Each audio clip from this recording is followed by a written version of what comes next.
Para atualizar a base de dados por código, tínhamos duas possibilidades.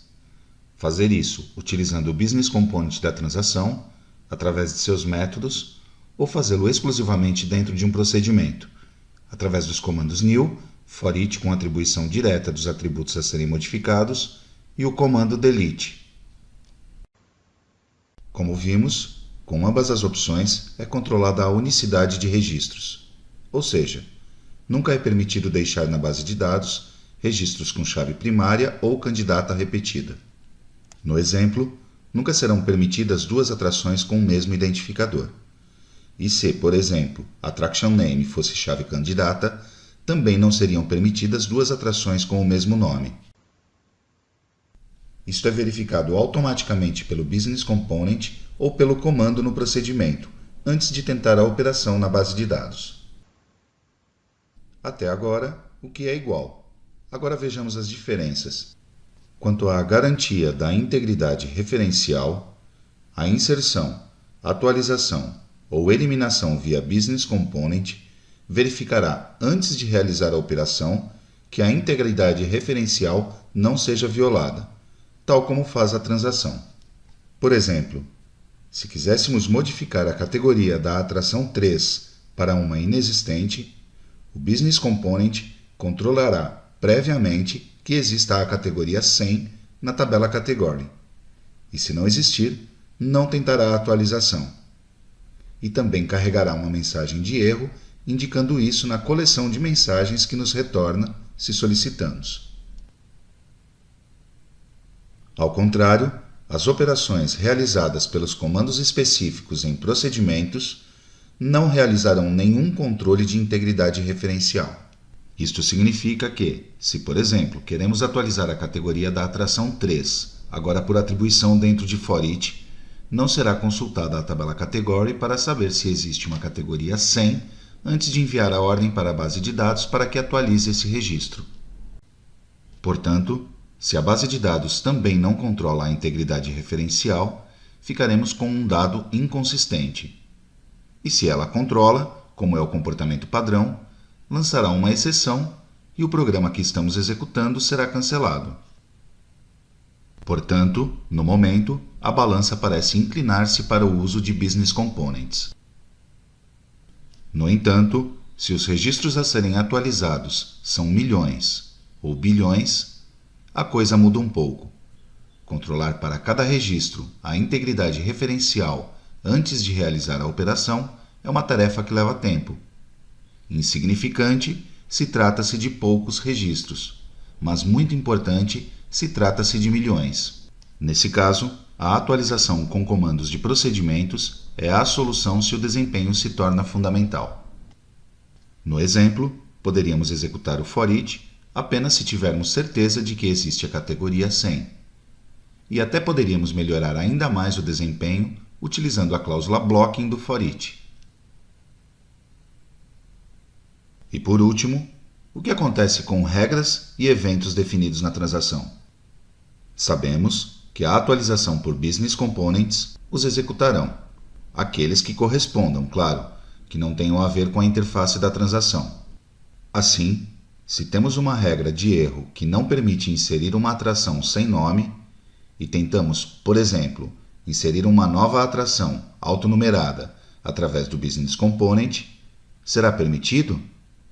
Não, não será permitido, e o erro será capturado na coleção de mensagens. Em vez disso, quando se trata de comandos de atualização da base de dados em procedimentos, a transação não interfere de forma alguma.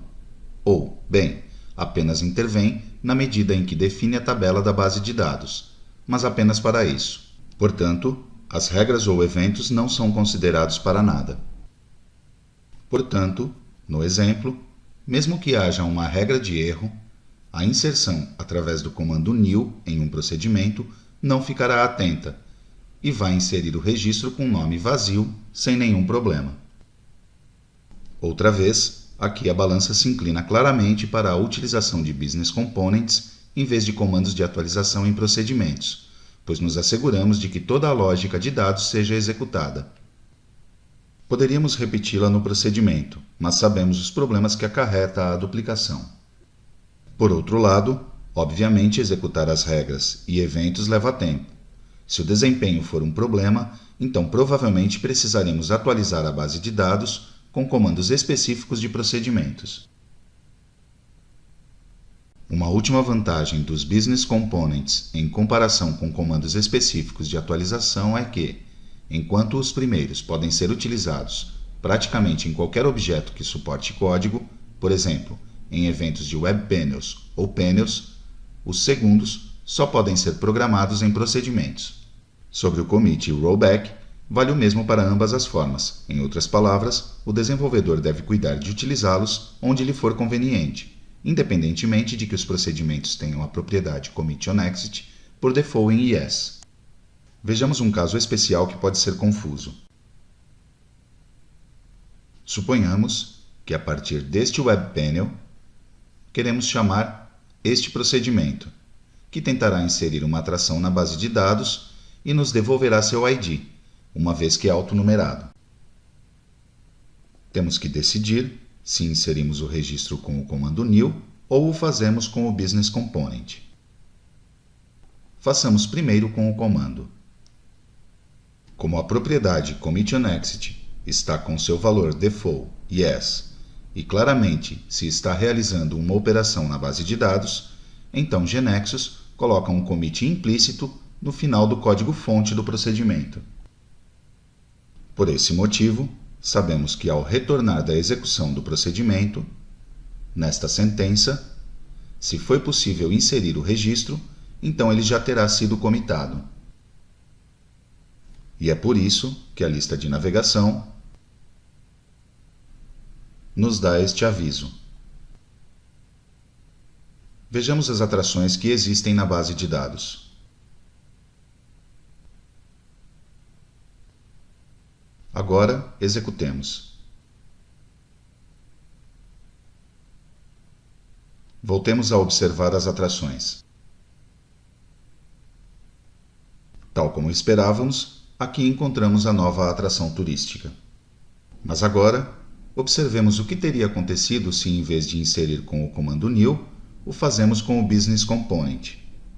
Vamos colocar um 2 no nome Eiffel Tower e não explicitamos commit, já que temos a propriedade commit on exit ativada.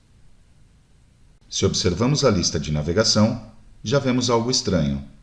Não está nos dando o mesmo aviso que no outro caso, a respeito da propriedade commit on exit. E então, se executamos, vemos que nos informa o próximo número de atração, o que nos faz pensar que foi inserida e comitada corretamente. Mas se vamos procurá-la na transação, não está.